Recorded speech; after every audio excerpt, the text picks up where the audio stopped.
We are back with yet another video about Ford, but this time it is very specific to the one car that everybody has been talking about on the Indian internet, which is the Ford Endeavour. Now, the hype around this SUV has been high, I'd say to some degree reasonably so. And the last time around when we made a video, we were discussing about what options Ford has with the Endeavour itself. Variants, design, engine options, that was a very brief part of the discussion. It was mainly about how is it that they should bring the Endeavour in. But now Arun has had a chance to go to the Bangkok Motor Show, check out the Endeavour in person, and get context about okay, how is this car if you were to check it out on the showroom, get an experience of it, and just see how does it compare to the Endeavour as we knew it in India, and to answer that one big question, that is the hype for this Endeavour as a product, irrespective of Ford's history in India or whatever, worth it? Does it really, is there not a bigger challenge than just arriving and expecting everybody to buy it here? Sure. In this video, what we're going to do is set context as to what you can, should, and might. Shouldn't expect from the Endeavour. Second, disclaimer right up front, I've not driven the car, quite deliberately so, because I'm not sure what engine options India is going to get, and B, roads in Bangkok are a little too good for me to make any kind of assumptions, observations. That would be relevant to India. That would be relevant to India, and we'll drive it when and if it gets here. Yeah. But the product by itself, I spent a lot of time with. Yeah. Looking at every tiny detail here and there, figuring out if do I really like it as much as I thought I did. I think we should first just set context, right? What was the perspective that you went in with while looking at this Endeavour? It is a new generation of the Endeavour. Although it doesn't look like an entirely new car, the basic shape, silhouette, presence, stance of the Endeavour is identical. You do have a differentiation with the design, of course, but it's still a ladder on frame truck platform.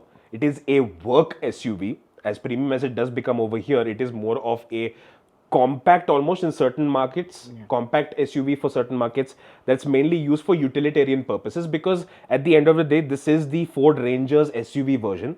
And that is the same case with the Fortuner and the Hilux or the MUX and the D-Max. That's basically the territory that they operate in, that they are more practical versions of work trucks. Yeah. That is the basic idea behind the Endeavour still. But obviously, as time progresses, they do get modernized and updated such that they become better defined and more comfortable to live with products in and of themselves. Sure. One of the first things that I want to talk about is what it looked like on the show floor. Better than this Endeavour we had? I'm going to paint a picture for you. Okay, so I've walked into the Ford Pavilion at the Bangkok Motor Show, and there is a pristine white Endeavour. You know, cue the Safed Hathi references.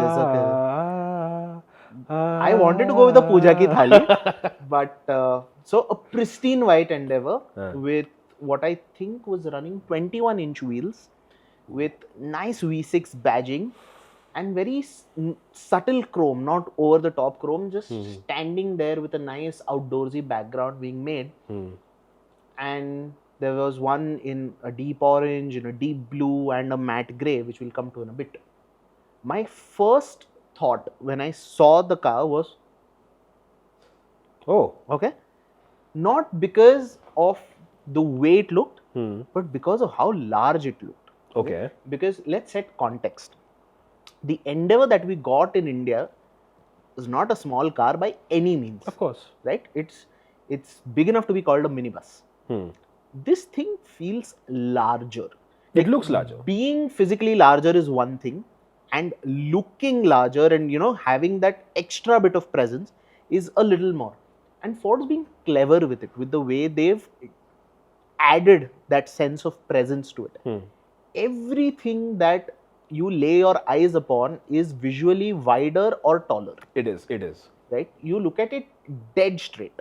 All these F-150 Raptor kit conversions that people are putting on, I get why they are doing it. Yeah. Because it makes the car look even more evil, even more sinister, even more aggressive. But tastefully so. Tastefully so. Even more powerful. That is a word I want to use. So the front, instead of being this nice rounded, cute sumo-like face, sumo as in the Japanese sumo, not the Tata sumo, right? It's gone to being flat. It's almost got a flat nose, and the headlamps have just been, they're wider, and it has this nice intricate daytime running lamp pattern with projector LEDs, all that. Visually, you feel like the height of the bonnet has gone up, right? So when you're looking at it, earlier if you'd look at the Endeavour like this, now you'd look at it like this, right? So there's a slight tilt of the neck when you're looking at the car, and you're like, oh, it is larger. On the side, the walk to the back takes a couple of steps more. Okay. Right? So it is larger in that sense as well. And onto the rear too, they've done away with being rounded and being smooth to it just having straight cut lines. So there's more seriousness to the design of the Endeavour now. There is more seriousness, and it is something, if you pick in lighter colors like the white or the silver, or go the polar opposite and pick like a black, it will really scare people if you look at it in your rear view mirror. So exactly what I was going to ask. Literally what I was going to ask, that if you're going to have, so who between, let's say, the Fortuner Legend and the Endeavour, irrespective of what variant it comes in, which one has got the more or greater IRVM cred? For now, I want to say it is the Endeavour. For now. But bear in mind, the Fortuner's due for an update. So when that happens, I'm not sure what that's going to look like. Just remember this bit. It is a very important observation for the remainder of this video as well. Okay, so the exterior, I just felt like I wanted to confirm that does it look as good in person that it does in images, and it feels like the answer is yes. It does, it does. And Ford being Ford, really solid sheet metal, really good paint quality. All of this is obviously the Thai spec, but I don't really expect Ford to water it down for India if it comes here. Right? So on the whole, if words like bhokal, system and dada, bhai, all of this come into your dictionary. Clout words. Yeah, the clout words, Endeavour is going to deliver. Perfect ego massage. Okay. Now on the inside, that is a place where there are certain bits that seemed kind of familiar to me. Other bits, like the design specifically, they are very different now. It is. Again, a little bit of context setting, right? You need to understand that compared to the Fortuner, the Endeavour that we got felt luxurious. True. Right? The luxury that it provided was relative to the Fortuner. Yeah. In absolute terms, if you bought something like a Skoda Kodiaq or a Volkswagen Tiguan into the equation, the quality on the Endeavour would feel subpar compared to that. Yeah. In terms of quality, Ford has not taken the quantum leap that I expected them to take. Okay. Because in pictures, it looks like, oh wow, it's going to be epic. Newsflash, it's not. Okay. Would a beige and black combination make it feel more luxurious? Like, because we saw this earlier also, right? The Endeavour had a black and white combination, the beige and black combination, specifically in India. But overseas in multiple markets, you'd see the Everest getting all black. No, Does that change things at all? So even in Bangkok, there were multiple color options. Okay. Right? Mostly to do with the seats, but it's not the color palette. The touch and feel. It's the quality of materials. So on par with what we had before, or better, slightly? I would say it's an incremental change, not a revolutionary change. To quote a cliche, evolutionary, not revolutionary, right? There are soft touch elements like there were with the older Endeavour that we got, right? On the dashboard, on the door pad, but it feels very obvious that it is a utilitarian truck trying to wear a suit. Which is fair enough. Which is fair, and I again want to set a little more context. Okay. Because we were in Bangkok, I had the opportunity to try the new MUX, the Pajero Sport, and obviously we have reference of the Fortuner. They feel pretty much on par. Every single car in this category feels like they were meant to be rugged, but are now trying to pander to the luxury end of things. Okay. Right? So in terms of quality, it is still something that feels built to last, even if it is not necessarily top shelf upmarket. Cool. So it's a glow up in the visual sense. Yeah. Touch and feel, it's going to be more or less on par with the Endeavour that we're familiar with, which is not a bad thing. It's not a bad thing. But the design for me is a major leap, because they've definitely done a great job over there, because it does look more old school. Yeah. There's a sort of flatness to it, more uprightness that makes it feel a lot more SUV, and does amp up the butch factor, and they've gotten the right balance of bringing in certain modern elements like that gigantic touchscreen, and they combined it with the presence, first of all, of physical controls for the air conditioning, and those controls themselves are chunky. Like you can go for a drive in the winter with gloves on and still operate them pretty easily. Like they've got that kind of sensibility in that it's still not going into a form over function direction. One of the things I liked about the Endeavour, that even though it has a gigantic screen, Ford did not say, hey, let's do away with the buttons. Yeah. Okay, that is something I absolutely love. There are physical controls for the climate control, right? For your infotainment, for your terrain response modes. Correct. Nothing is, limited to the big vertical screen in the center, which is always a good thing. From a design standpoint, the dashboard feels wider. Okay, Yeah, they've used a lot more horizontal elements except for the vertical touchscreen. So it feels like the dashboard seems slimmer. It feels slightly wider. So from the driver's seat, you see more of the bonnet, which is always the best ego massage when you're driving around. Especially if you're saying the bonnet is slightly more Upright. right? Yeah. So from the driver's seat, you genuinely get that invincible kind of feel. Nice. That is critical, I think, for any vehicle that wants to operate in this space. Ford's done well to redesign the steering as well. It's chunkier now. It's got, the buttons are laid out very neatly, and there are a few clever touches as well. The way the door handles are integrated. Yeah. It's an unnecessary detail, but I'm so glad they did it. Yeah. Right? It is so easy, especially if you consider driving in cold climates, right? Instead of fiddling with a small handle, you literally grab onto that, press it in, and it opens. It's still got a very, very, very solid door third. Enough to scare people, and enough to give reassurances to people about, the solidity. If you gauge your car's solidity by that, you should not. Yeah. But if you do, right, it is very, very reassuring.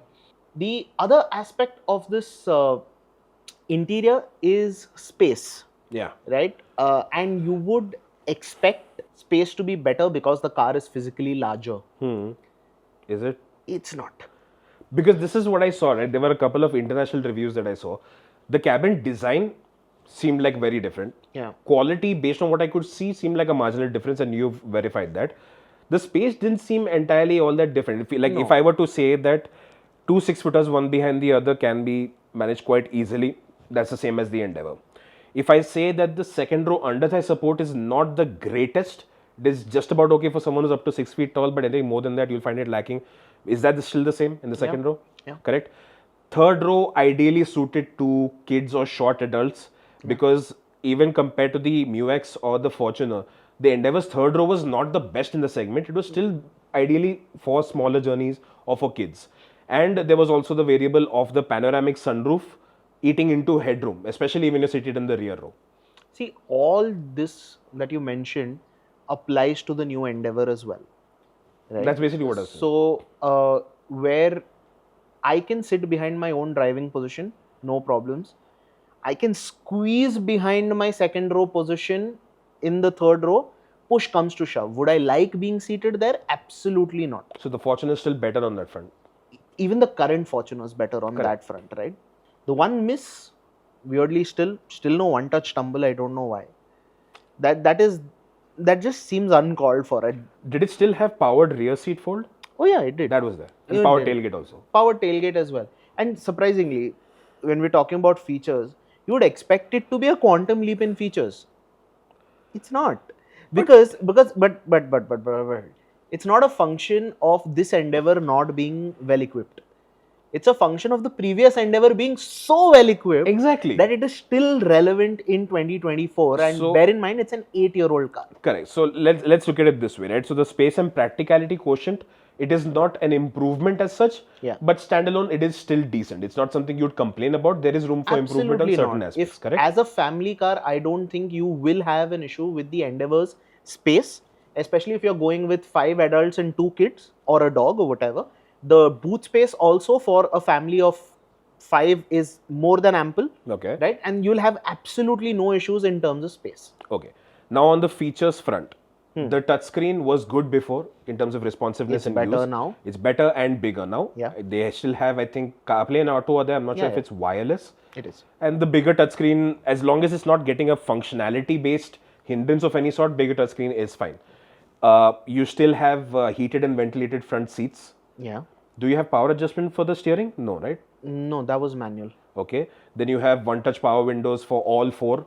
That's still an option. You have powered front seats. Yes. There's a panoramic sunroof, which will Yes. definitely should be one of the options that we'll be getting with the Endeavour. If it does come to the Indian market, we spoke about the powered tailgate, the powered folding of the third row seats. You have rear AC vents that are placed into the Roof. ceiling itself. Yeah. So that placement itself is also a lot smarter than keeping it down on the floor because it ends up cooling your knee. Anything else major feature wise? There's a digital driver's display, that too in 2 different sizes. Now, if you remember, the Endeavour had 2 screens with an analog speedo in the middle. Now you just have a slab of screen. Okay. Really good screen, if I may add. High def, and has all the information you need right there. In terms of features, what's new? Something that the Endeavour very badly needed, a 360-degree camera. Because the sheer size of the thing, I'm just happy that it does. Resolution? There's resolution's all right. From the limited time that I did spend with it, it felt all right. Now, obviously, this was on a show floor with with very good lighting around, but I don't think there's going to be a big issue there. It's got level 2 ADAS, lane keep assist, auto emergency braking, all of that. All of this is very good on paper. Everything boils down to calibration, and we'll figure that out if and when the car gets here. From a safety front, I don't really think Ford's ever left any doubt, and we'll have to wait and watch what the India spec gets. But the long and short of the safety thing is whatever you expect a car of this size to have, it has. Okay. Now, here are certain things that it comes down to me for the Endeavour specifically comes down to the powertrain options because you still have rear wheel drive with the option of 4x4 if you were to go for it. Yeah. You still, I am going to be going out on a limb on saying this. It is going to be one of the best driving SUVs in that segment. Like the ride, the handling, just how precise the Endeavour felt before. Yeah. I feel like that is something that the Fortuner still cannot compete with. Yeah. And that is a place where I will prefer a Ford over the Toyota or even the Isuzu MU-X for example, because those ones do feel a lot more old school and ladder frame like compared to the Endeavour when it comes to at least the handling and precision factor. The engine options that you have overseas, you have the 2-liter bi-turbo diesel. You also have the option of a 3-liter V6 diesel. Yeah.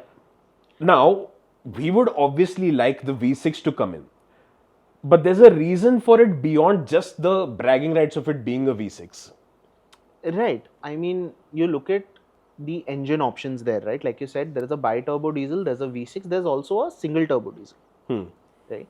And I want to reference back to the Endeavour 2.0 that we got when the 3.2 got discontinued.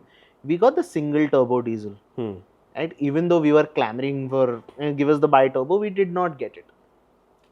As a segment that operates on optics, Yeah, significantly. as a segment that believes bigger is better, right? A 2-liter engine for a car that is the size of a minibus, purely from an optical standpoint, doesn't bode well, right? Yeah. Because we are a market that believes, there's no replacement for displacement. At least when it comes to these SUVs, because Yeah. if you're buying an Endeavour at, let's say, at best 45 to 50 lakh, and then somebody says, hey, इसमें 2 liter आ रही है, 2.2 को तो Scorpio में आ जाती है, then what? It's a weird thing. You can't get into the explanation of I nuance know. there. So, even though the bi-turbo is technologically very advanced, Yeah. right? Even though the V6 in essence is simple in its construction, but the V6 has bragging rights which a 4-pot 2-liter bi-turbo will never have. Neither will a 2.8 diesel that the Fortuner has. A Right. V6 is a V6 is a V6. Exactly. So, more cylinders are better. Yeah. For a car that size, a V6 just seems natural. Yeah. And bear in mind, the 3.2 that we got was a 5-cylinder engine. Yeah. Right? So it will also feel like a natural progression, a natural upgrade from that. In an idealistic world, if I were calling the shots, I'd say offer both.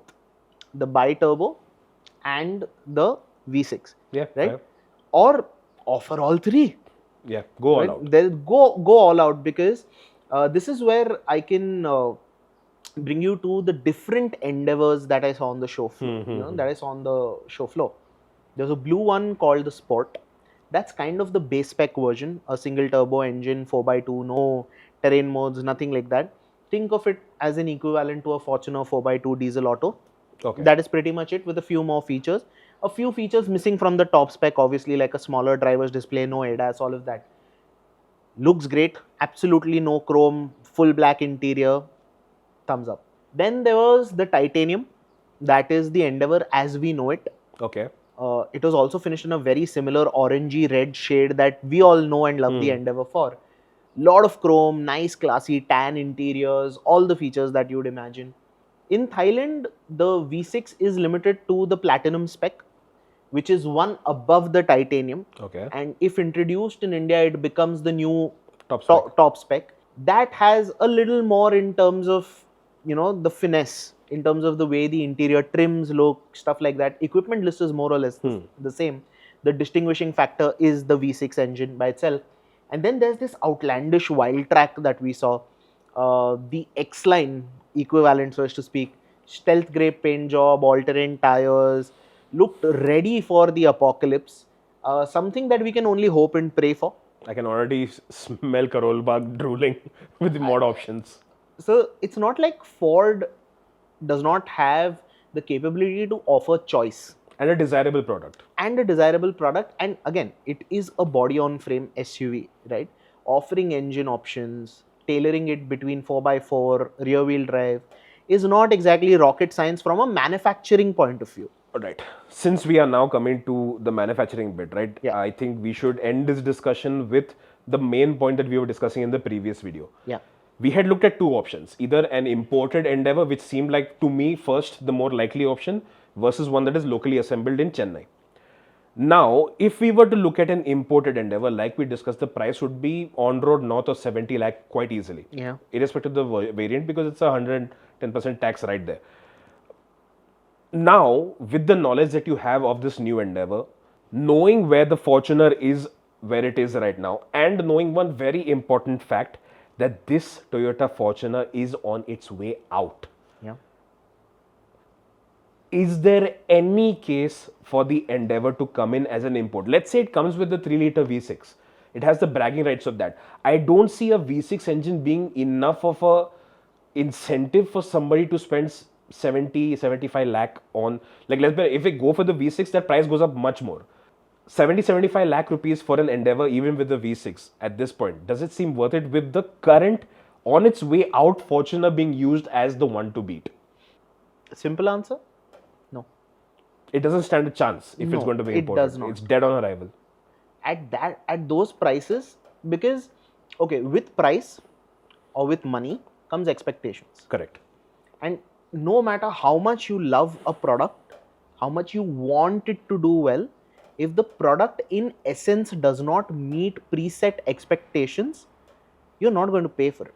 Correct. Like, I can tell you this, I have emotional connect with the Endeavour. Yeah. Before I bought my first car, the first thing I kept on looking at was multiple options of the Gen 1 Endeavour that we had in India, second hand. The amount of traffic I have given different used car traders is purely because I was so attached to the car that I still love the Endeavour. But if you tell me, based on what impressions you've got of the Endeavour right now and how much it's not really outdoing the Fortuner in the way that people are making it out to be. Yeah. Because the fact of the matter is, I've seen online chatter comparing the Endeavour, saying that it is benchmarked against a Land Cruiser internationally. I've seen a Land Cruiser. I've experienced it.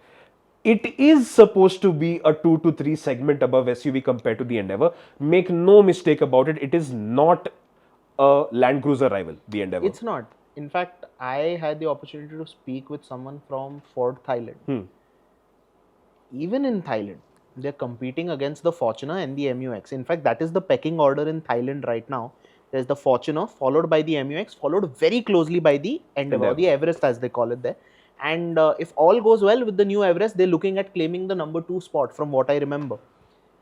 So it's not like the Endeavour is a vastly superior product than what it was. It is a brilliant product. Make absolutely no mistake about it. It is still hugely desirable, right?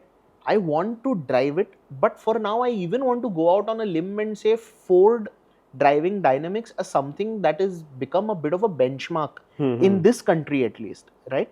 And it will hold true to it. Is it that good that I'll be willing to spend 20 lakhs over a Fortuner? No. The short answer is no, right? So that entire argument of should Ford look at local assembly, should Ford look at importing, that has just become a lot more clear to me. Yeah, yeah. If you want to sell the Endeavour in India, Make it here. make it here, because not only does it give you an advantage in terms of price, right? It also lets you one up the Fortuner before it gets here, the new Fortuner. Yeah, yeah. Right? And then on top of that, if you add garnishes like the bigger size, the V6, right, the better equipment list, then it starts to shape up as a product that is balancing desirability and sensibility. And that sums up this basic discussion overall, that yes, there is a reasonable amount of hype for the Endeavour. Yeah. But make no mistake, all of that is going to go completely down the drain if they choose to go with the imported route. Yeah. Yes, it is a possibly more desirable, possibly more competent product than the Fortuner in many ways, but not to the extent that you can place it a segment above. Yeah. So yes, if the Endeavour has to make any sense in India, one, it will have to be made in India. And secondly, it will have to be ready for an immediate one-up from the Fortuner potentially, because the new generation of that is going to be on its way, where we are expecting Toyota to, one, get greedier with the price, yes, but also offer a lot of the stuff that has been missing in the Fortuner thus far. Also, there are rumors of the new Fortuner having a diesel hybrid. The 48-volt mild hybrid, yeah. Right? So that is something that might potentially change things, skew things in that segment. So it's not really going to be easy for Ford, but we know as a brand they've never backed down from challenges. That is something that they can take head on, and given the love that this country has for brand Ford, for brand Endeavour, I think we deserve a good Endeavour at a good price. Yeah, that's fair. Yeah. So that was the long and short of what I thought of the Ford Endeavour. Now, these are first-hand personal experiences. You're free to disagree with me. Please sound off in the comments. You can argue with us. Absolutely no issues. Instagram, please go ahead and follow us. We've done a lot of short content from the Bangkok International Motor Show. Go ahead and check that out. Like, share, subscribe. We'll see you in the next one. Thank you so much for watching. Bye.